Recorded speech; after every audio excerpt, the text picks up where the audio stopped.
And the first talk of this session is going to be given by David Heath, who is giving a talk with a very subtle statement or title called New Directions in Garbled Circuits. So I'm very sure he's going to live up to the standards set by previous papers with similar links. Thank you very much. Yeah, I've been told that if this isn't the perfect conference presentation, I'll be booed out of the room. So yeah, I'm talking about garbled circuits today. So I assume everybody here is at least roughly familiar with garbled circuits. It's this, classic technique for running circuits gate by gate in a two-party computation setting. And for a bit, almost 35, 40 years, we've had these techniques that have operated in this gate by gate manner. And what I want to tell you about today is kind of three different things. First of all, I want to advertise to you that this gate by gate Boolean circuit paradigm is very quickly changing. Okay, it's not going to be the case for much longer. I don't think. We already have lots of new techniques that allow us to do all sorts of new things directly using the same kind of assumptions that you would normally make on a garbled circuit. The second thing I want to tell you about is, at a high level, what these new techniques look like. And the third thing I want to tell you is I want to look at a particular technique, which is garbled RAM, and a new construction, look at some of the details of a new garbled RAM construction, and by example, show you what some of these new directions look like. Okay, so again, garbled circuits is this very simple paradigm where we have two parties, a so-called generator and an evaluator. And this generator takes a agreed circuit, which is the function the parties would like to compute, and he makes some kind of encoding or garbling of this circuit and sends it across the network to the evaluator, who is then able to evaluate this encoding in some way and obtain an output obliviously. Okay? And I just want to mention now that when we talk about practical garbled circuit constructions, we're concerned with cost of three kinds, the three that you see here. How much computation is the generator and the evaluator expending, and how much has to be sent across the network? And when we improve garbled circuits, we're interested in all three of these. And today we're going to look at techniques that indeed improve all three. Okay. So some of the reasons we like garbled circuits is, first of all, they allow for constant round protocols. And secondly, they rely almost entirely on symmetric key primitives. And this means that the technique occupies a very interesting space, an interesting point in the space of multi-party computation techniques. It's just very flexible and fast in certain settings, especially if we have high latency or something like this. Unfortunately, classically, garbled circuits have this circuits thing in the title. And this is a problem because there's a lot of computations which are not naturally expressed as a circuit. Now, this is fine because what we can do is take the computation and compile it down to a circuit. But sometimes that compilation results in a circuit that is much, much larger than the original program representation. And the reason this matters is because all of the costs in our garbled circuit protocol are going to grow proportionally to the size of the circuit that we spit out. Okay, so if our computation grows by some huge polynomial factor before we even get started, we're in trouble. So what we would like is to find new techniques that allow us to represent other types of computations more directly without having to compile down to a circuit. So by way of comparison, I want to contrast some of these new directions, new techniques that are emerging for garbled circuits with the tradition of just normal garbled circuits. Okay, so what happens in a normal garbled circuit? Well, first of all, you have some small fixed set of gates. So typically, you're going to be given AND gates and XOR gates, and you can put these together. And along with this, we have only one type of encoding in the circuit. We have only one way to put values into the circuit. Okay, so typically what this means is every single bit that is calculated along the way to computing the output of our circuit is represented by a computational security parameter length string. So everything blows up by the computational security parameter, regardless of what we're encoding. It's always bit by bit. And then finally, we only have one way to compose things together. All we can do is take the output of one gate and feed it as input to a subsequent gate. There's no other ways to plug things together. Now, in this model, there's been relative success in the area trying to drive down the cost of these simple gates.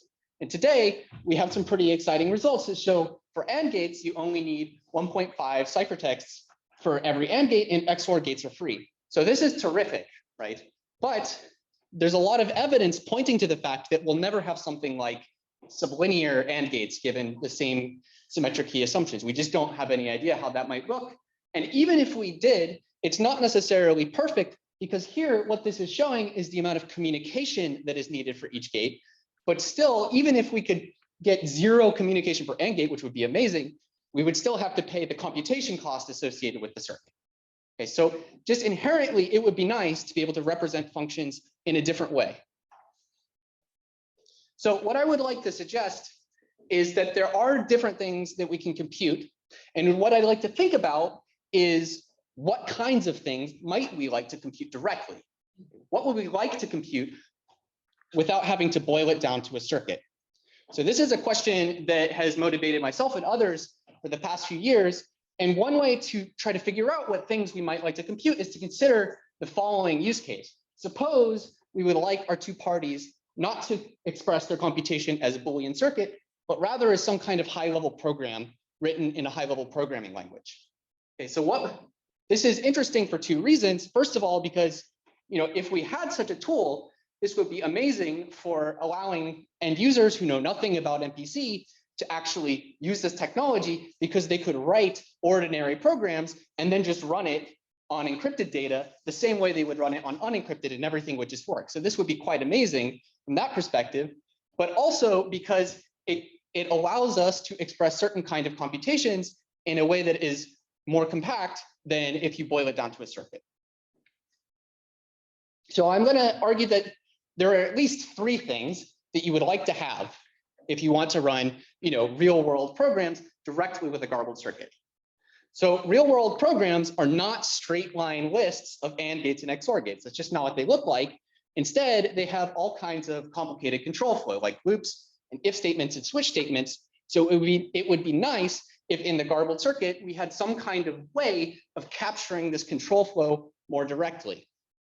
Additionally, it's not like end users are plugging together AND and XOR gates in these arbitrary, random ways or something like this. Instead, they're making use of higher level primitives. So think things like integer multiplication or bit shifting numbers. So it would be nice if we had constructions that catered to the kinds of primitives that actually emerge in end user programs.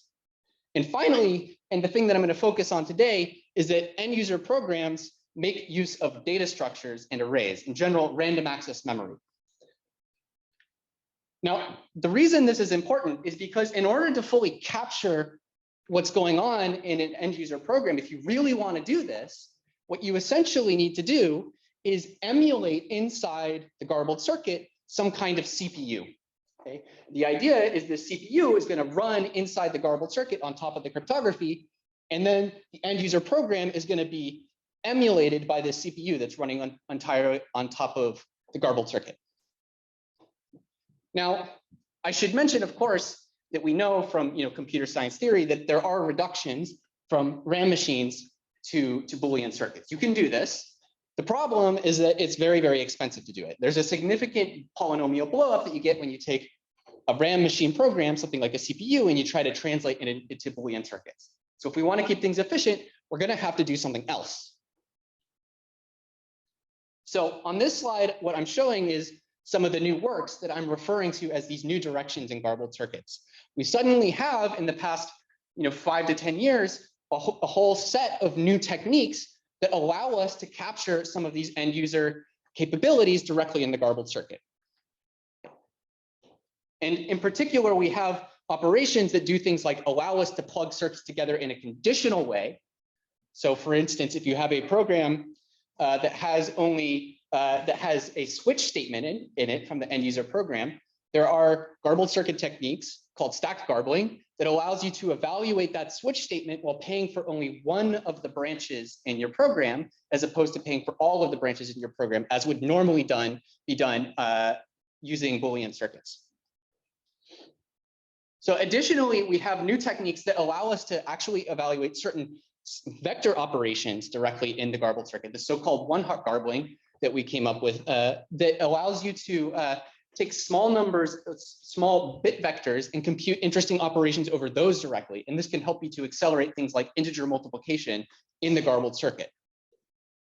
And finally, what I'm gonna look at today the most is a so-called garbled RAM, which is all about array access inside the garbled circuit.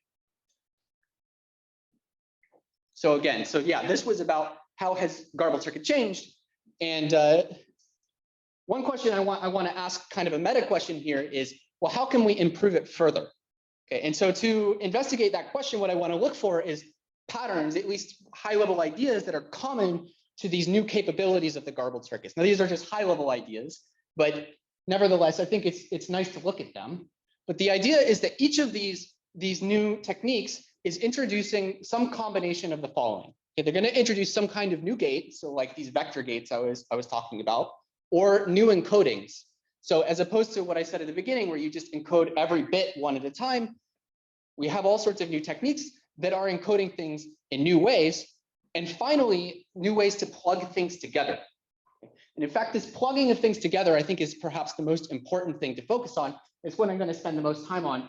Today, I'm going to tell you about this last one, which is we're calling dynamic soldering and evaluation. To give you a sense, and we'll look at this more later on, dynamic soldering and evaluation says I have a whole set of circuits that when the circuit was garbled, they were not plugged together. Okay, they have sort of loose wires. And then at evaluation time, somehow the circuit evaluator is able to, the garbled circuit can instruct the evaluator, hey, please start plugging these circuits together in this particular way. And the way that these circuits are plugged together is decided at runtime. This turns out to be very powerful for so-called garbled RAM. Right. So again, I'm going to emphasize this garbled RAM as sort of a canonical example of one of these new directions in garbled circuits. And so what is garbled RAM? Oh, well, so first of all, the idea is, remember, we have this setup, we have constant round symmetric key primitives, and what we would like to do is get rid of the circuits part and replace it with a RAM machine. Okay, so this is trying to help realize this vision that actually programs often don't look like circuits, they often look like, you know, high-level programs. A RAM machine is really the tool that you want. So to say this another way, what we would like to do is say, okay, yes, you still have a circuit, yeah, but this circuit is reading and writing to some large main memory. Okay, so somehow inside the garbled computation, completely obliviously to the parties, the garbled circuit is able to read and write values to some main memory. And most importantly, this should be efficient. Okay, so in particular, if you have a program, a circuit, which is repeatedly reading and writing to RAM, what you would like is to have this cost at most polylogarithmic in the size of the RAM for each read and write. So this is the definition of garbled RAM. So in 2013, Steve Liu and Rafi Ostrovsky showed that you can, in fact, achieve garbled RAM. You can make some kind of mechanism that allows the garbled circuit to keep its constant round property, keep its reliance on symmetric key primitives, but somehow the parties are able to set up the garbled circuit so it can read and write to a main memory while incurring only polylog overhead in the size of the memory. So this was quite a breakthrough, actually. However, the technique came with very high overhead. Okay, so I'll show you this in a minute. And in this work, what I'm going to show you is we were able to reduce this overhead, which I'm going to show you what it is, down to what I'm going to say is log square overhead per access. Okay, so this is roughly in line with some of for those familiar with some of the best oblivious RAMs, the kind of overhead that we're getting in this non-interactive variant, this garbled circuit variant of oblivious RAM. Okay, so there's a lot of figures on the slide here. So what I'm doing is I'm comparing with, first of all, the original Liu-Ostrovsky RAM, and then secondly, this Garg et al. RAM, which is, I'm putting on the slide, first of all, there are several other garbled RAMs. I'm putting these two, first of all, for the first garbled RAM, and secondly, the second garbled RAM is the easiest to compare with our work. But indeed, all of the garbled RAMs have sort of comparable performance prior to ours. Prior garbled RAMs did not emphasize efficiency. They had other concerns about things like security and non-black box cryptography, things like this. So ours was the first garbled RAM to really focus on concrete efficiency. Can we achieve the polylog? factors, but keep the constants down as well. Okay. And so what you can see is compared to this prior work, there's essentially two sources of improvement in the asymptotics. So first of all, there's this computational security parameter scaling that's sort of inherent to all garbled circuit constructions. Okay? As I said, in a garbled circuit, we take a bit and we blow it up by the computational security parameter to put it on a wire. So one factor security parameter is sort of inherent to what we know how to do in a garbled circuit, but two factors is not. Okay. But all of these prior garbled RAMs had this quadratic scaling in the computational security parameter. Additionally, in the second part is we improve dramatically the polylog overhead of the construction from log to the fourth to log squared. What I really want to tell you about is, again, I'm really trying to get you to think at a higher level about what's changed. And my point here is that the way that we were able to make this improvement is that we introduced, first of all, new garbled circuit encodings and new gates, which I'm going to show you. That's how we were able to drive down the security parameter.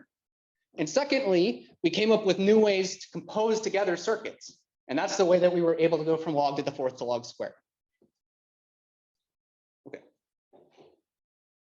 All right, so I actually want to focus on this new ways to compose. So I already sort of hinted at this. The idea is something called dynamic soldering. And roughly speaking, what we would like to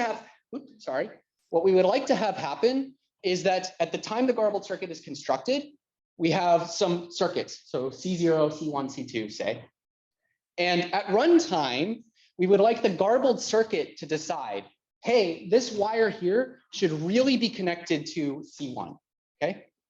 So it could have alternatively decided that C0 should connect to C2, but this is all based on values internal to the garbled circuit to be decided at runtime. So this is something that the evaluator is going to learn. She's going to learn how the circuit is connected up, but importantly, the circuit generator has no idea at the time that he constructed the garbled circuit. He just put all this infrastructure in place such that things can be connected at runtime. Okay, so let me try to, I'm actually not going to show you the full garbled RAM construction because it's too detailed for the amount of time that I have. But I hope to give you a sense for why dynamic soldering would be useful for building a garbled RAM. Okay, so what I've drawn here is, I'd like you to imagine that on the left, I have locations in the circuit. So I have the circuit on the left and the memory on the right. What's going to happen is, as the circuit runs, it's going to periodically get to one of these points where it says, hey, I need to read something from the main memory. Now, at the time the garbled circuit was garbled, it was not known where this first port, if you like, should connect up to, which value in the memory should it be reading. Once the circuit does start running, we do learn that information. So what we would like to do is sort of dynamically solder the location that wants to read from the RAM to the location where that element is actually stored. Okay, and so what we would like to do is repeatedly perform this process over and over until we can, link all of the locations that are reading to the location they would like to read. Okay, so this is why dynamic soldering is so powerful for garbled RAM, because it's allowing you to connect up locations in the circuit, which is actually doing the reading, to the locations where the memory is actually stored. Okay. So what I want to get to by the end of this talk is a mechanism that implements this dynamic soldering and evaluation in an efficient way. And this mechanism we call a lazy permutation network. And you can see the reason that we call it this is, roughly speaking, what we're doing is taking the locations where things are read and permuting them onto the actual locations of the RAM elements. It's called a lazy permutation network because, as I said, at the time the circuit is garbled, we don't know where to read anything. Okay, it's only as the garbled circuit starts running, it decides, hey, I should read location 4 of this RAM. Okay, so only at that time do we know where to solder. And importantly, at the time we solder the first wire, we don't know where to solder anything else. So that's the sense in which it's lazy. It needs this permutation needs to be evaluated one element at a time, routing one thing at a time. Okay. Okay, so now I would like to actually dig in and talk about how this is implemented. And to do that, I'm going to actually dig into the details, and we're going to look at some of how actually, garbled circuits work. And starting by looking at classic encodings. Remember, we're looking at encodings, gates, and ways to compose. So encodings, first of all, the classic way to encode, at least today, was given to us by FreeXOR, okay, which is a classic garbled circuit paper at this point. And I'm going to refer to the encoding used by them as the so-called garbling of a bit. So for each bit, you have a garbling of a bit. So for instance, on this wire, we have a single bit X. And the garbling is going to be some distributed knowledge between the generator and the evaluator that looks like this. So essentially, I think it's most helpful to look at the evaluator's part. So the evaluator has some value where the clear text value, little x, is multiplied by some random value delta, which is kind of like an authentication code on this label. Okay, and then her share, this x times delta, is masked by a random value, this big X. Okay. Now, two things here. First of all, the value big X, I'm going to refer to as the so-called language of this wire. Now, every wire in the circuit is going to have a different language, and languages are going to be central to our discussion because, again, we're trying to connect wires dynamically at runtime. So wires have different languages. If we want to connect them up, we have to talk about the languages of the wires we want to connect. And secondly, I'd like to point out this value delta is global to the circuit. So the language is unique. Every wire has a distinct language. The whole circuit has only one random value delta. Okay. And I'll sometimes write it like this. If we don't particularly care about what are these masks, then I'll just write this double curly brace notation to denote the evaluator's value. Okay. So I like to start out by thinking about dynamic soldering in a very simple case where we have one wire X with language X, and two possible output wires Y or Z. Now, because we're going to try to dynamically solder, what this means is that the evaluator is holding in her head, she has a garbling on this particular wire. Right? She has the garbling of the bit that's at that wire. And what we'd like to do is dynamically send it to one of these wires or the other. Okay. So this is actually very easy in this particular case, because all we need to do to allow the evaluator to send X either up or down is to disclose to the evaluator a particular difference between some languages. Okay, so in this case, the wire comes in with language X. We'd like to translate that to the language Y. And to do that, all the garbled circuit has to do is decrypt for the evaluator, reveal to the evaluator this specific value X plus Y.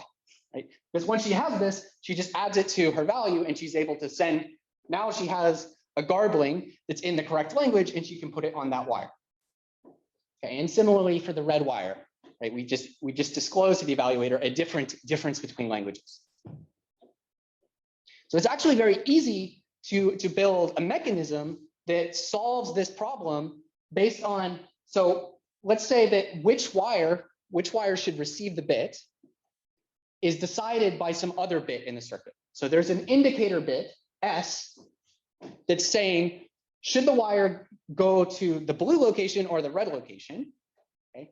It's very easy to make a small table that allows the evaluator to decrypt only the specific translation value that routes to the location the garbled circuit would like. So if S is 0, she'll be able to decrypt big X plus big Y and route to the blue location.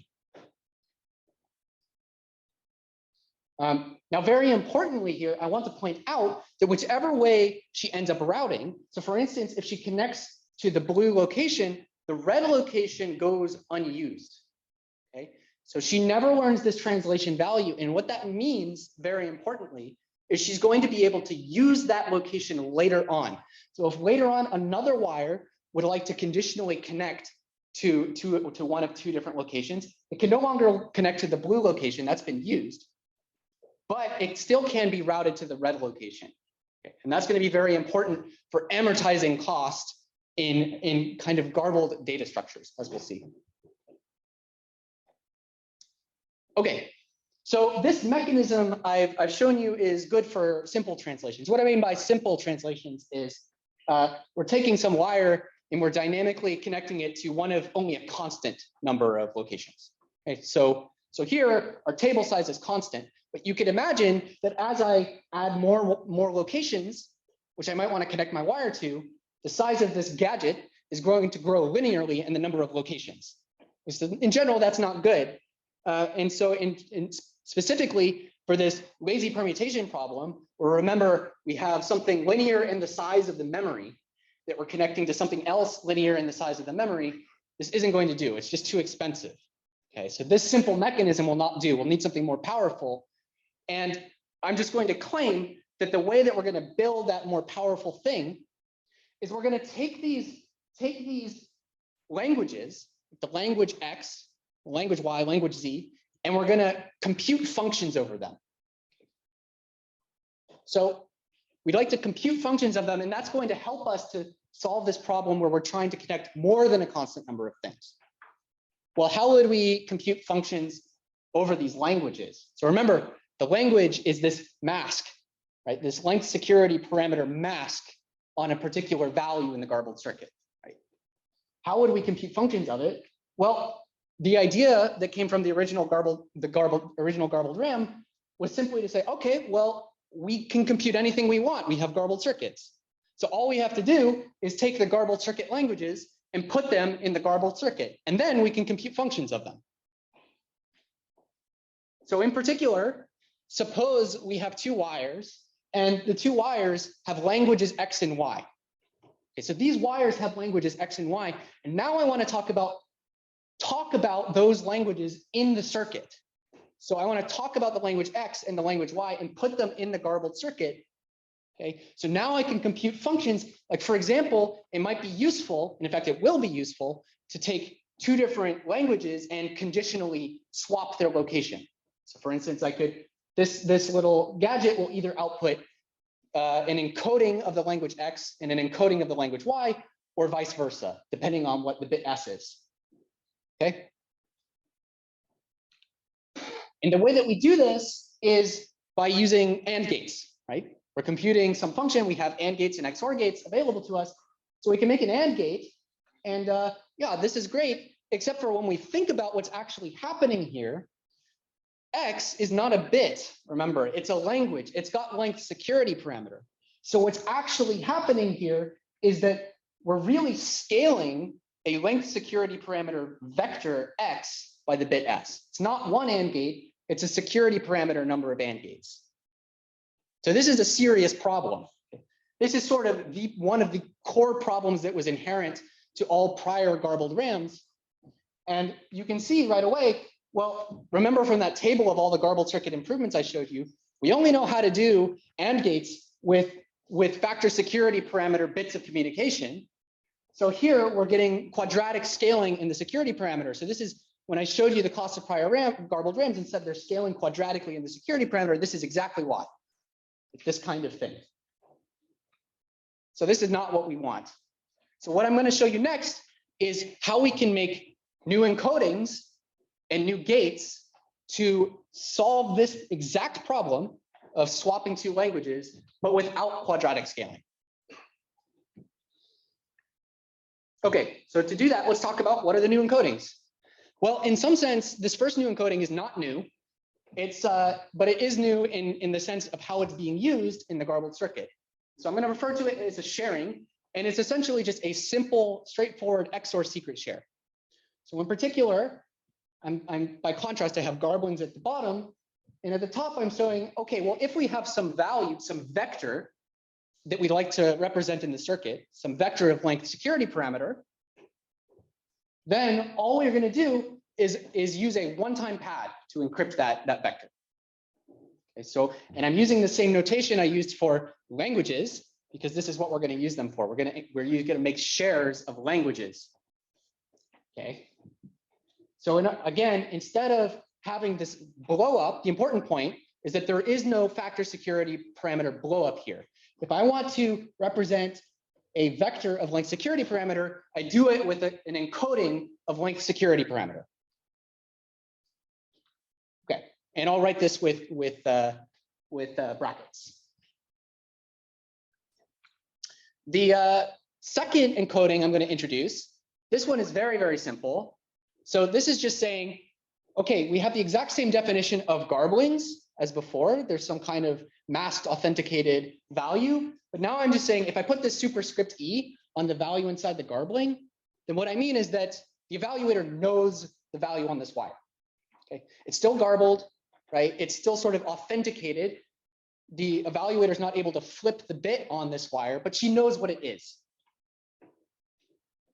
All right, so these are our two new kinds of encodings, sharings and garblings, where the evaluator knows what's being garbled. And the reason these garblings where the evaluator knows what's going on are useful is because, remember, we're going to talk about these mechanisms where the evaluator sees how things are being connected up. Okay, so since the evaluator is seeing how things are connected up, and one way to look at it is it doesn't hurt to reveal to her what is being connected up where. Okay, so this is why, intuitively, why these garblings are useful. The evaluator knows this information anyway. Okay. All right, so now what's our new gate? So our new gate is exactly this. It takes in two values. So first of all, a sharing of X. So remember, this is this kind of rate 1 encoding, right? It's not blowing up by the security parameter. And it's taking in this garbling of the bit S, and the evaluator knows what S is. And somehow magically, it's going to output the vector X scaled by this bit S. The important part is that I can build this gate, I'm going to show you how, for only exactly security parameter bits. So even though the vector X is security parameter bits long, I don't have to pay an extra factor security parameter. I'm paying exactly the length of the thing I want to scale in order to do the scaling. So let me actually show you how to do that. So here, all I've done is unpacked, on the left, I've unpacked the definitions of the garblings and the sharings. So I already showed you this. And on the right, what I'm showing is two ciphertexts. By the way, I should have mentioned, for the purposes of this slide, just view the function H as a random oracle. So essentially, these are the two ciphertexts that the generator is going to send to the evaluator. And the point is, depending on what the value S is, the evaluator will either just decrypt to the first row, okay, get some value Z, or she will decrypt the second row to get some value Z plus Y. And remember, the evaluator knows what S is. So in this case, when S is 1, she's like, okay, S is 1, I should add in whatever my share of this Y plus X is, right? So this will simplify. And the point here is that regardless of what S is, the evaluator is going to output a sharing of the vector X scaled by S. So far, I was able to do this with two ciphertexts. And it's very straightforward to change this into one ciphertext. This is a classic technique called point and permute. The details don't matter here, but basically it's very, very easy to, when you have a encrypted truth table of some kind in the garbled circuit, you can very often get rid of one of the rows. This is how we get to only security parameter many bits needed for this gate. Okay, so now the point here I want to emphasize is that, okay, this swap gate, which I was trying to build earlier, is going to be very important for us. And you can build a gate which takes two languages in. It takes two languages in, and it conditionally swaps them for exactly security parameter many bits. It's very efficient. Okay, so now we've looked at new encodings and new gates over them. And now what I'm going to do is show you how to use these new mechanisms to implement new ways to compose circuits inside the garbled circuit. Okay, in particular, this lazy permutation network that I hinted at earlier. Okay, to do that, I need one piece of background. It's very, very simple. So there is a stack construction that is compatible with circuits. So let me briefly explain what it is. So I mean a stack in the sense of a stack data structure. And so what it does is it's a data structure that lives in the circuit, and it has one method, pop. Okay, So pop takes a bit. In this case, I'm going to say it's a bit known to the evaluator. And what it's going to do is if you pass in a 0 to this method, then the stack will output a sharing of 0 and its contents will remain unchanged. And if you pop the stack with a 1, then what will happen is the stack will indeed pop its top element, and the subsequent time you go to pop this stack, the second element might come out. So this is a very natural implementation or interface to what a stack would look like if it were in a circuit. That basically every time you pop with either a 0, 1 instead of conditionally popping in as part of a RAM program or something like this. Okay, so the important point here is that this stack is a circuit that is built out of only these swap gates that I showed you. Okay. It's got a little bit of extra stuff going on managing some internal data, but almost entirely it's built out of these swaps. Okay, so in particular, if you have one of these stack data structures and you repeatedly pop it, each of those pops is only going to cost you a logarithmic number of these swap gates.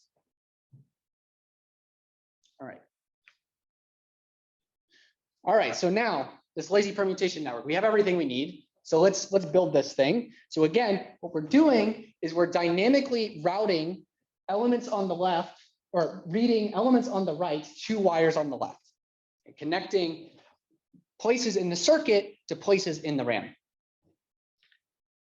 So let's start by thinking about a very, very simplified version of this network, okay, where I have only two values, which are two locations which are going to connect to two RAM values. Okay, now I've already showed you how to do this in kind of a straightforward, trivial way using some simple truth table. I want to do it a slightly different way now, okay, and it's going to look a little bit weird. But the reason I'm going to do it in this unusual way is because the way I'm going to show you now is going to generalize better to when there are more elements in the RAM.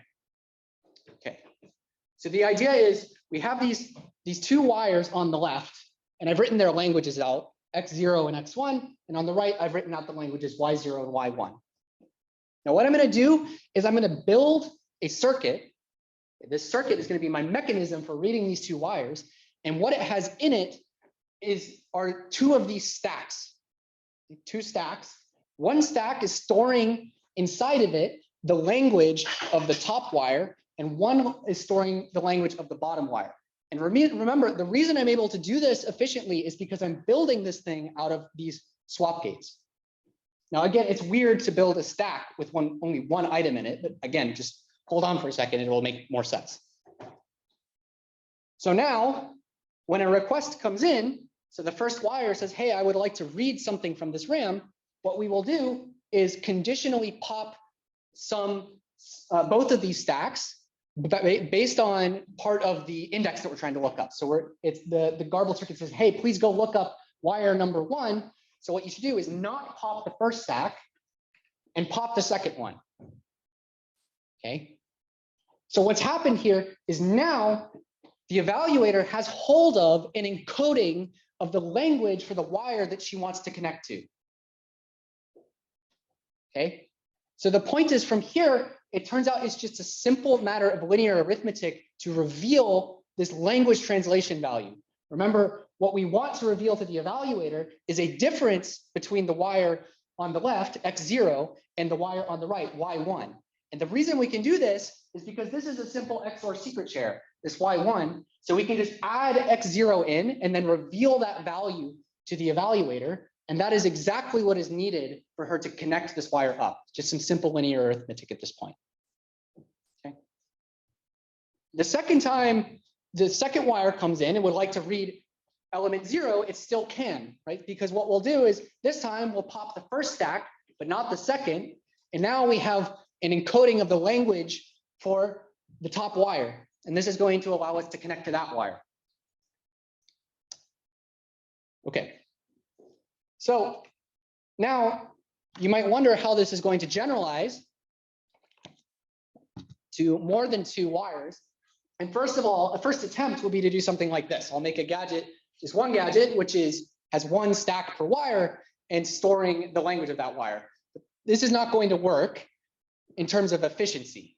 But the problem is, if I put more and more and more wires on the left, what's happening is that my number of stacks is just growing linearly. And every time I have to pop each of the stacks. Every time I enter this circuit, I have to pop every stack. So if I arrange things this way, I'm going to pay at least linear in the size of the array every time I try to read something from it. So this is not a solution. Instead, the solution is to do something like this, where we're going to make a tree. Okay. So what I have here is exactly the same gadgets as before. On the top, I have a gadget that stores encodings of the languages on to the right of it, and the same below. And then what I'm going to do is put to the left of this another gadget. And this gadget is going to store languages of the gadgets to the right. Okay. So what this is going to allow me to do is it's going to allow me to dynamically connect each of these 4 wires to one of the gadgets on the right. And then from there, I can connect to the location that I actually want. So let me show you that. So for instance, let's suppose some request comes in. So what I'll do here is, so suppose the garbled circuit would like to read something from the bottom half of this array. So what we do is we don't pop the top stack and we do pop the second stack. So we get out an encoding of the language Z2, which is going to allow us to solder these wires together. The evaluator can solder these together. And now that the evaluator is in this circuit, she can just recursively do exactly the same thing again. Okay, so she's going to pop both stacks. In this case, apparently we're going to be reading the value stored on the wire Y2. So we pop out the language of that wire. We don't pop the second stack, and this is going to allow us to connect up again. Now, when the second request comes in, we can again do the same thing. And what I want to emphasize here is notice that even though we've already popped one value, we can still connect to both possible gadgets on the right by popping one of the stacks or the other. Okay. So for instance, in this case, we read this value Y1 again by walking this path, and by repeating this process, we can eventually route everything on the right to everything on the left. And the important point here is, well, how big is this circuit? Well, it's a tree that has log depth. And remember that each of these stacks costs amortized log swaps for each time we pop it. So in other words, each time the evaluator walks down this tree and goes to a particular node, she's going to pop log stacks along the path, each of which costs logarithmic amount of swaps. And that's how we're getting our log square overhead in our garbled RAM. Okay. So this was basically all the detail I wanted to show you. I've obviously omitted everything because I didn't get you all the way to arbitrary writing and reading. I only showed you how to read from each location once. Just trust me that you can upgrade this or come talk to me after about more of the details of this. It's just too much for the time allotted. But the point is, again, we were able to get a really substantial improvement to this important primitive, this garbled RAM primitive. And the way that we did it was by this sort of high level point of making new gates, new encodings, and coming up with new ways to plug things together. So what I want to leave you with is that, this is sort of the world that we're starting from, where we have, XOR gates and AND gates, ways to plug together garblings. And, they have some certain costs, but this is all we really know how to do. And sort of this is more like the world that we live in now. We're in the garbled circuit. We have all of these different ways by which things can be plugged together. Okay. And my point here is that it's more like we don't just have a basic mechanism for implementing functions. We have available to us a full toolkit, ways of solving different problems and allowing us to choose the right tool for the job. Okay. So again, we've looked at this garbled RAM thing. And what I want to emphasize is that really garbled RAM is just one point in this space. And what I want to say here is that we've sort of are moving on from a world where garbled circuits is about circuits. It's more just about computation in general, right? We have all of this full toolkit, sort of a full language of computation by which we can mix and match all sorts of different things and get different costs depending on what we would like to compute. So I think it's a really exciting time to be working on GC. So thank you, and I'll take any questions.